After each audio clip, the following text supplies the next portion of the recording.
아기궁딩의 에세이. 순대국밥을 먹는 순간 병원에 가야 하나라고 고민을 했었다. 모락모락 김이 피어나는 공간에서 돼지뼈를 푹 구운 구수한 향이 코끝을 스치기 시작했다. 그 시절 회사에서 시작된 프로젝트로 종로에서 외근을 하며 야근을 하는 경우가 많았다. 신입 시절이었기에 프로젝트 매니저가 밥을 먹자고 하면 친구와의 술 약속이 있다 할지라도 네, 어디로 가면 될까요? 답을 하며 거절하지 못하는 경우가 많았었다. 프로젝트 매니저는 익숙한 장소인지 이모, 여기. 순대국밥 3개 주세요. 아바이 순대 1인분도요. 입꼬리를 살짝 올리며 밝은 목소리로 주문을 했었다. 이를 본 나는 저렇게 친절한 사람이었어. 생각을 하고는 이내 깍두기를 아삭아삭 소리가 날 정도로 요란하게 먹고 있는 손님을 바라보았다. 그는 여기 맛집이니까 한번 먹어봐. 이야기를 하고는 쫓기는 사람처럼 숟가락을 거침없이 입속으로 넣기 시작했다.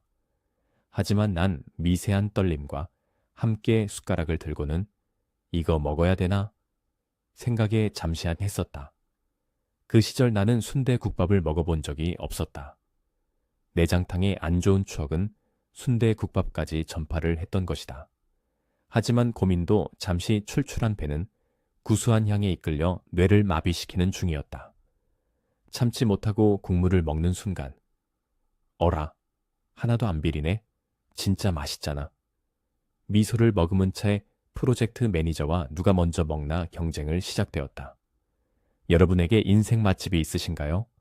괜찮으시다면 추천도 부탁드립니다. 다시 가고 싶은데 이름이 기억나지 않습니다. 이래서 메모가 필요한 것 같습니다. 코로나가 터지기 이전까지 국밥 밈이 있을 정도로 가성비의 대명사는 순대국밥이었다. 프로젝트 매니저 덕분에 알게 된 순대국밥은 가성비를 포함한 메뉴로 변해가는 중이었다.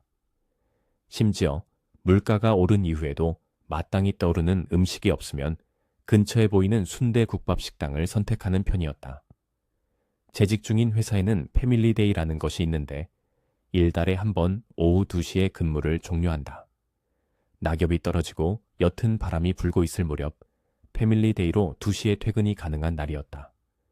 배고픔이 밀려왔지만 2시에 퇴근을 위해서는 밀린 일을 빠르게 처리했어야만 했다. 모든 업무를 마치고 근처의 정류장으로 발걸음을 옮겼다. 버스를 타고 눈을 잠시 감았는데 어느새 집 근처에 버스 정류장을 지나치고 있었다. 집에 들어가기에는 배고픔이 밀려오고 있었기에 밖에서 끼니를 해결하고 싶었다. 좋아하는 돈가스 식당도 보였지만 쌀쌀한 날씨로 따뜻한 음식만이 머릿속을 맴돌고 있었다. 때마침 익숙한 식당이 손을 내밀며 나를 유혹하는 것이었다. 결국 나는 이끌림에 따라 무거운 가방을 짊어진 채로 육중한 다리를 흔들며 식당으로 발걸음을 옮기기 시작했다. 여기 나왔습니다. 손님, 필요한 게 있으시면 말씀하세요. 상냥한 이모님의 목소리와 함께 부추와 순대, 국밥 그리고 고추가 놓여 있었다. 매운 것을 못 먹는 나는 고추를 보며 저 안 주셔도 되는데 말을 하고 싶었지만 성격상 그럴 수는 없었다. 생각을 멈추고 숟가락에 올려진 순대를 입에 넣는 순간 내 혀가 고장났나? 왜 이렇게 비려? 생각과 함께 입을 오물거리기 시작했다. 그 시각 주변을 바라보니 사람들은 입꼬리를 올린 채 음미하는 것만 같은 표정을 보여주고 있었다. 그날 이후로 입맛이 변한 것은 아닐까? 라는 생각이 들기 시작했다. 이후에는 건강상의 문제가 발생한 것은 아닐까라는 걱정도 들기 시작했다. 업무 특성 때문일까? 내 입과 순대 중에 무엇이 문제인지 알고 싶었다. 그것도 열정적으로 말이다. 결국 회사 동료나 지인에게 순대국밥을 제안하는 경우가 늘었다. 찬바람이 불기 시작한 날, 한 식당에서 난 입속에 순대 하나를 살포시 올려놓으며 위아래로 입을 움직이기 시작했다. 그래, 내 입이 문제가 아니었어. 진짜. 생각하며 안도의 한숨을 쉬었다. 이로부터 며칠이 지난 저녁, 업무로 지친 피로로 눈꺼풀이 수면 아래로 곤두박질치기 시작했다. 눈을 뜨고 밖을 바라보는 순간 익숙한 거리가 보이기 시작했다. 턱을 기댄 채 창문 밖을 바라보니 익숙한 건물들이 보이기 시작했다. 저녁이라 식당에서는 불이 켜져 있어야 하는데 특정 건물 하나가 어둠을 유지한 채 자리를 지키고 있었다. 그곳은 비린 맛을 느끼게 한 순대국밥집이었다. 사라진 것을 보니 내 입이 문제는 아니었나? 발칙한 상상을 했었던 것으로 기억한다.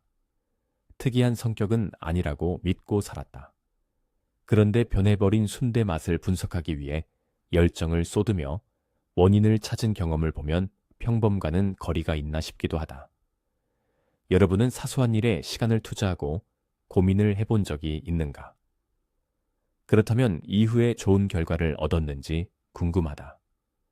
순대국밥이 비린 이유를 확인하기 위해 쏟은 열정을 생각해보니 꾸준함이 나만의 강점이라고 생각된다. 비바람이 몰아치고 거대한 벽이 앞에 놓인 상태라고 할지라도 글쓰기만큼은 꾸준함으로 바라는 바를 이루고 싶다.